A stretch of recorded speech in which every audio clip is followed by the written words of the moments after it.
Thank you to our respected moderator, Robin Mesh, Dr. Abdul Basit Sayed, my brother and founder of World Humanitarian Drive, His Excellency Anthony Carmona, the 5th President of Trinidad and Tobago, the leadership of the World Humanitarian Drive, Her Worship, the Mayor of Croydon, fellow panelists, and to our most important and valued guests, our youth and future leaders.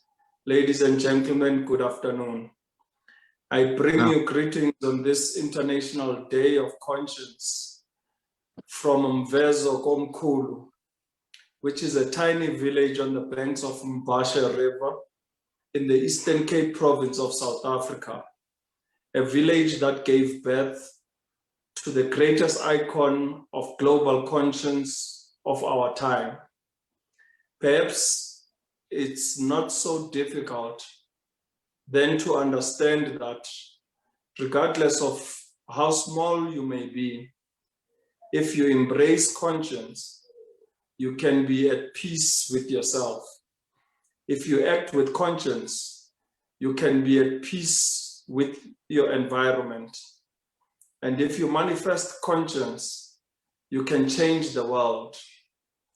Allow me, therefore, to thank Dr. Abdul Basit Sayed and the Humanitarian Drive organization for affording me the opportunity to address you today and to contribute to a topic of such profound importance at a time that humanity finds itself in such a fragile and vulnerable space.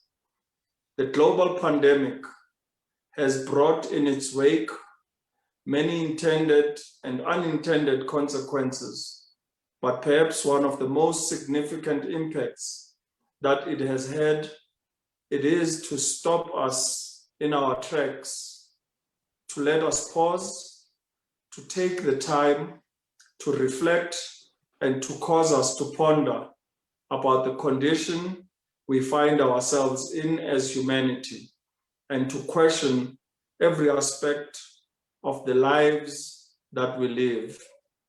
It is indeed a good time to appeal to humanity, to appeal to that which is good in all of us, to appeal to that which is highest in all of us. Today, on this United Nations International Day of Conscience, we pay tribute to all who have lost their lives during this global pandemic, and to all victims of occupation, conflict, genocide, and crimes against humanity. Today, on this International Day of Conscience, we stand in solidarity with those who woke up this morning without a roof over their heads, without prospects of a decent meal, without the prospect of safety and security. Conscience assumes that we take nothing for granted and that we put ourselves in shoes of victims, of those who are suffering because of the absence of conscience.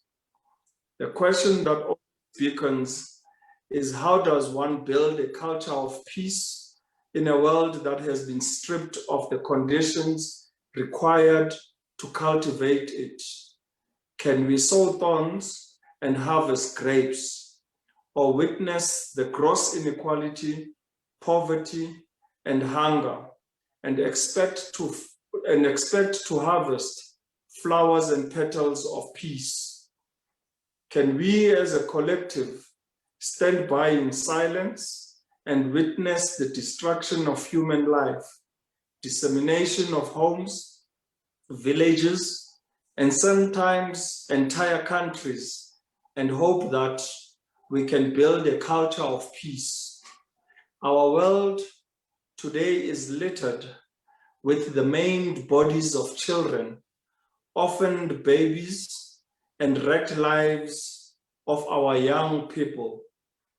The names of Afghanistan, Iraq, Myanmar, Kashmir, Yemen, Syria, Western Sahara, Mozambique, and Palestine, amongst others that come to the fore. Billions have been spent on developing sophisticated arms and on bombing unsophisticated people back to the dark ages of disease, lack of sanitation, lack of the most basic amenities that we take for granted. In its wake, we have created the biggest refugee crisis in world history, destroyed lives and symbols of ancient culture and civilization, and left entire landscape in unconscionable ruin and chaos. Can we destroy our environment, cut our trees and forests, pollute our seas and beaches, and poison our air and skies, and expect our world to carry on a perpetual, sustainable life? These are the profound and vexifying questions that anyone with an iota of conscience will feel compelled to ask and search for the answers. Perhaps it is true, as the philosopher Reich says, I quote, and perhaps the point is to ask the questions, close quote. That would be the greatest evidence of the presence of conscience, to ask the questions, because in a world bombarded with images of civil war, conflict, murder, gender-based violence, rape, and other forms of social dysfunction, it has become acceptable to stay silent. Not the silence of consent, but the silence of conscience. My grandfather, His Excellency President Nelson Rolihlahla Mandela, was born at a time when we were at the height of the struggle to liberate not only South Africa, but the entire African continent from the chains of slavery and colonialism. We suffered 3 centuries of occupation, subjugation, and brutal oppression at the hands of the Portuguese, the Dutch, and the British. As a young man, my grandfather joined the ranks of the Africa's oldest liberation movement, the African National Congress, and became its commander-in-chief in our armed struggle against the brutal apartheid regime. He fought tirelessly for peace, but was thwarted at every point, facing prosecution, persecution, and incarceration. Throughout the struggle for our freedom, he remained resolutely firm in his position that it's only the collective will of people that can liberate us, and swore by the dictum that the people are their own best liberators. Perhaps he understood that we can only build peace in our world if we stand united in a collective expression of conscience.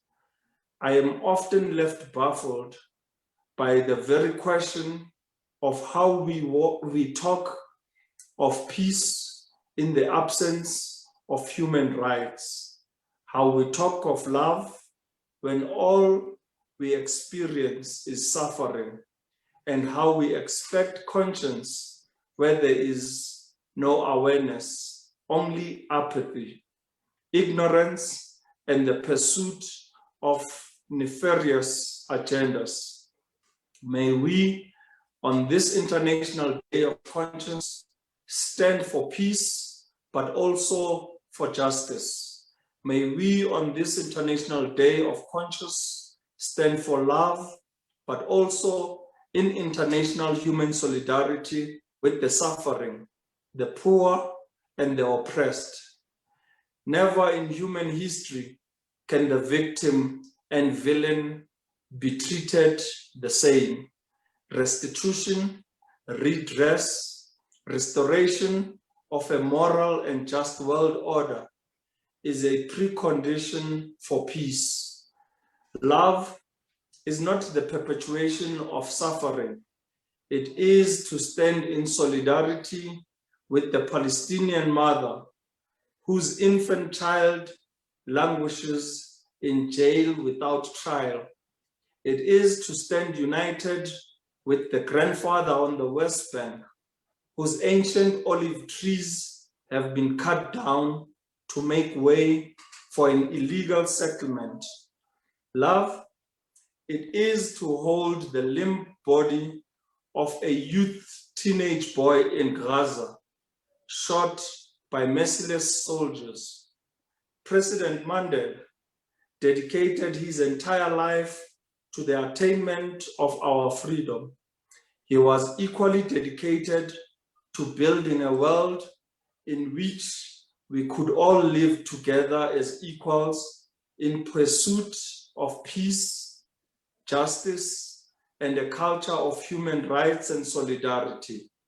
It is our hope that our youth today and future leaders of tomorrow will continue to uphold his values and in so doing serve humanity. I thank you. And I must apologize, we have now gone on load shedding in South Africa and therefore electricity has been cut off. My sincere apologies. Thank you once again.